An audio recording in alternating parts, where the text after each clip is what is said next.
Hey guys, welcome back to my channel.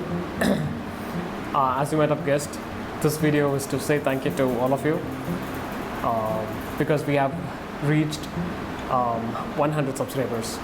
This number might not seem big to you, but it is definitely to me, because right from day one I've never asked anyone to subscribe to my channel. It happened organically, and I'm so happy that all of you have invested your time to watch my videos and take time to hit that subscribe button. It definitely means a lot to me. I'm so happy, I cannot express how much happy I really am. So I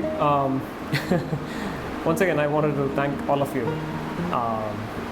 So far I've not been so intentional about what I post, right? I just share my training journey and my quick wins, win for the days and stuff like that. But from this day on, I think I should be more intentional about what I share, how I can add value to each one of you.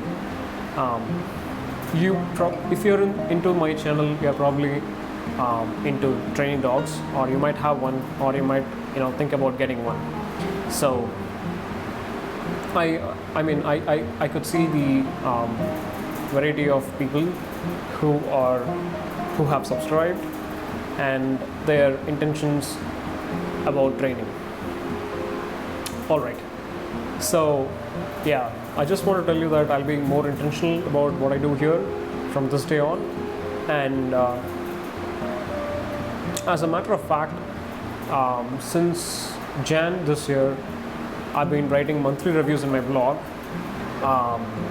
The review is all about setting goals for that particular month in my dog training journey, and then whether I achieve the goal or not by the end of the month. So it's kind of like a review, right? I've been doing that since Jan.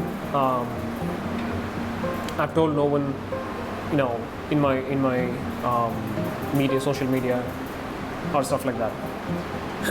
So starting this April, I'm thinking to do a video review. Maybe I'm not sure yet, but I think I might do it. So what I do is, like, at the beginning of the month, I set a goal for each of my dogs, and then we will review together by the end of the month. So you know how easy or difficult it is to train dogs. Along the way, I'll also be sharing, my training tips, like what could make things easier for you in your dog training. All right, to spice things up, I've ordered some toys for my dogs. Not because I reached the milestone, it's a coincidence. Like, I ordered the toys, and then the toys arrived a day or two before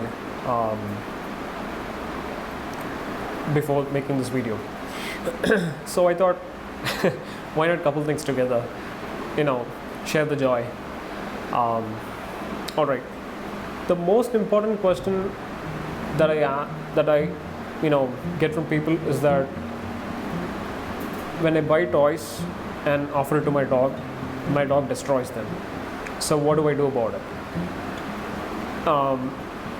The way I think, the immediate thought that comes to my mind is that you have to get the right set of toys. It's not that you buy any toy and then you give it to your dog, and your dog understands how to use it or stuff like that. So it doesn't work that way. There are chew toys, there are interactive toys, there are plush toys, there are rope toys, and each one serves a purpose. So I want to talk about a little bit on why I bought what I bought and how am I going to use it in my training. All right, so let's see a couple of toys that I have here. The first thing that I have here is a Trixie ball. So this one I use it as a distraction, to when I train something, maybe a position, control position, what we call sit down or stand, something like that. So I use this ball to prove the position. Like, I use it as a distraction to my dog. I don't allow my dog to to chew on this. Like they cannot use this as a chew toy, is what I mean, right? And obviously I thought this ball would be bigger, but it's kind of small in my opinion. Anyway, all right, next comes the what we call the road toy or the tug toy. So I would use this to tug with a puppy.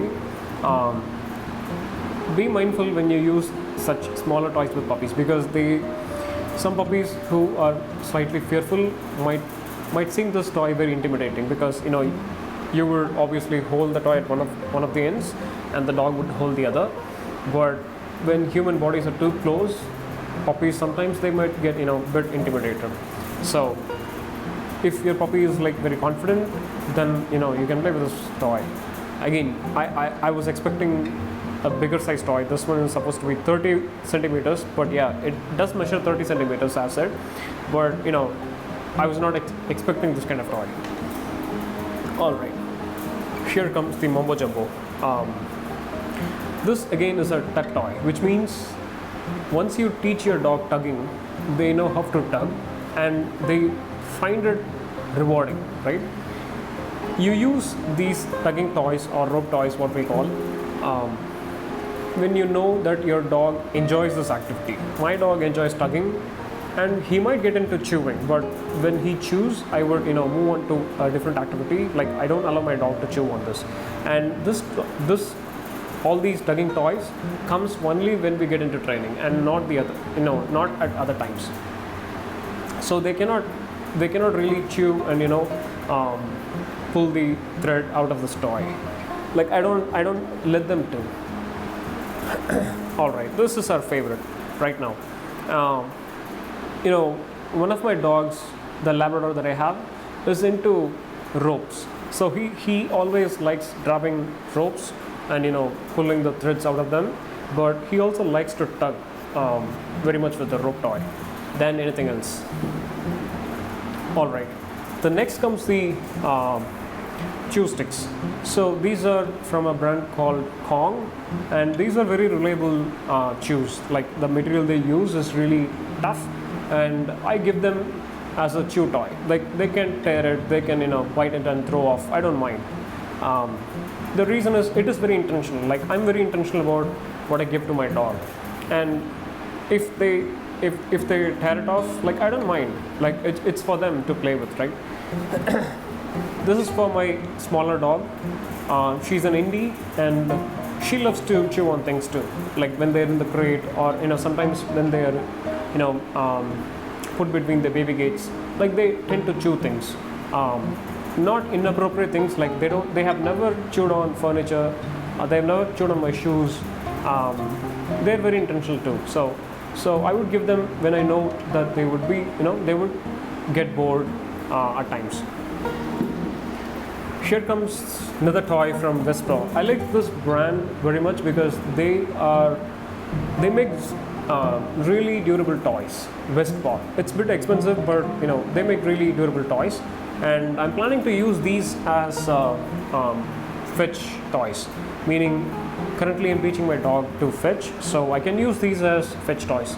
I want my dog to have the feeling of different textures in his mouth, plus the different shapes also makes the hold very reliable. Like he can grab and hold different items. All right.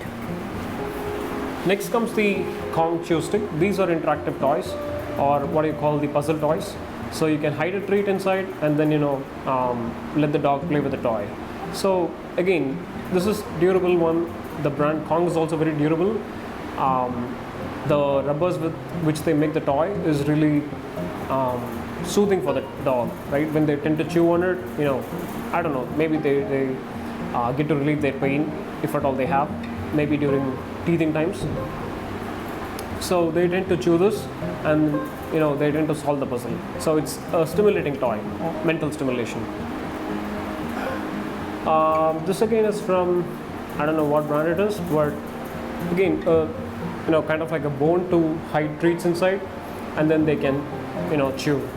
So there are toys that are meant to be destructive, right? You cannot buy a toy and expect it to last forever.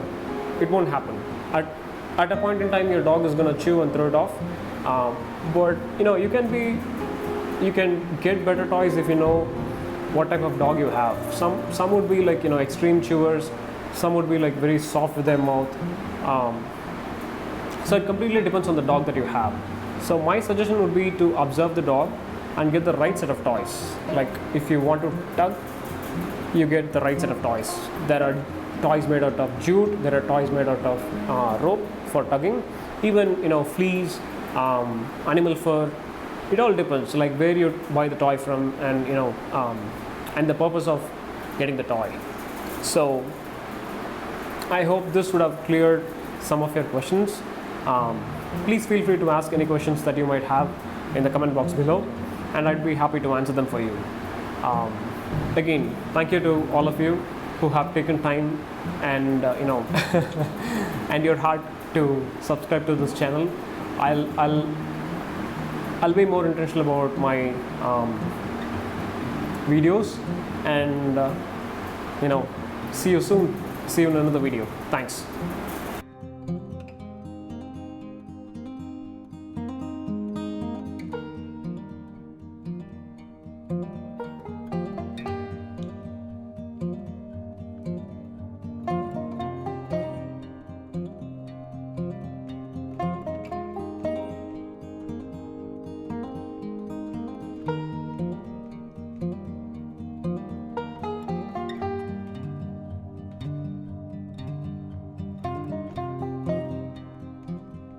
Thank you.